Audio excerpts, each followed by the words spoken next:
Have you ever sat in a room full of people and still felt completely alone? Not because no one was talking to you, but because none of it meant anything? You smiled, you nodded, you said the right things, and then you drove home feeling emptier than before you arrived. If that sounds familiar, I want you to hear this clearly. There is nothing broken about you. Most people who struggle to make friends aren't struggling because they lack social skills or because they're fundamentally unlikable. They're struggling because they want something most people aren't offering. And that distinction changes everything. Here's something that rarely gets said out loud. Some people can't tolerate fake, not as a preference, as a deep, almost physical aversion. When a conversation stays surface level, when someone performs friendliness without any real warmth behind it, you feel it immediately. You can't ignore it. And because of that, you'd rather say nothing at all than fill the air with words that don't mean anything. This isn't antisocial behavior. Psychologists recognize that people vary significantly in their need for authenticity and social connection. For some, casual socializing is genuinely satisfying. For others, it registers as noise. If you fall into the second group, small talk doesn't just bore you, it exhausts you. Because part of you is always waiting for the conversation to become real. And that's what you're actually after, real connection. Not someone to grab coffee with out of habit, not a contact to text memes to. You want to talk about things that actually matter.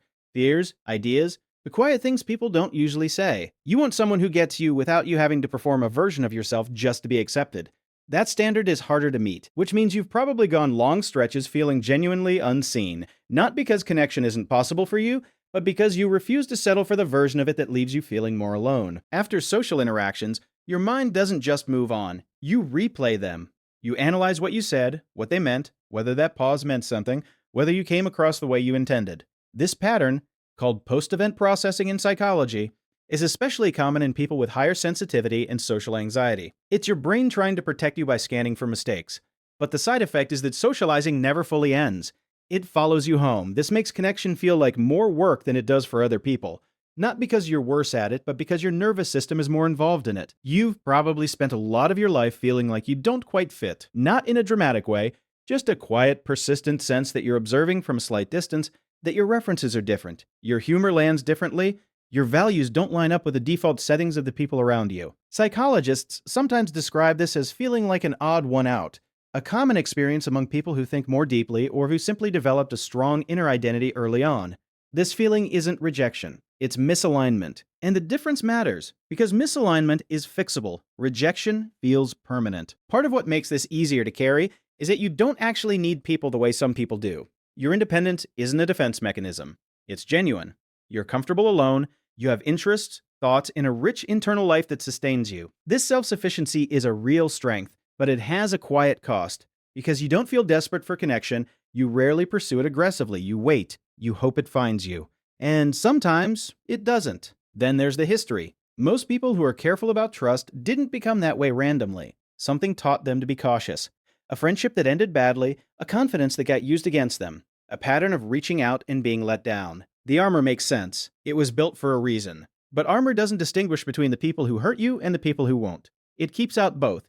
Recognizing that the caution served you once, but may now be the barrier itself, is one of the more difficult things to sit with, honestly. Social interaction also costs you more energy than it seems to cost other people. This isn't weakness, it's wiring. Introversion and high sensitivity are well-documented traits, and for people who have them, social engagement draws on cognitive and emotional resources that need time to replenish. You're not being dramatic when you say you're drained after a social event. Your brain genuinely worked harder. Underneath much of this is fear. Specifically, fear of being judged. Not vanity, something deeper. The worry that if people see you clearly, they won't like what they find. So you edit yourself. You hold back the more unusual thoughts, the stronger opinions, the real reactions, and then you leave feeling like no one actually met you because you didn't fully show up. This is the painful irony of social fear. The very thing that's supposed to protect you from rejection is what produces the loneliness you're trying to escape. What all of this points to isn't a deficit, it's depth. You want more from relationships than most social environments are set up to offer. You feel more, process more, and need more in return. That's not a flaw in your design, it's the specific shape of how you connect. The people who struggle most to make friends are often the ones who, once they do find their people, form some of the most loyal, genuine, and meaningful bonds imaginable. The depth that makes it harder is also what makes it worth it. If this resonated with you, consider subscribing.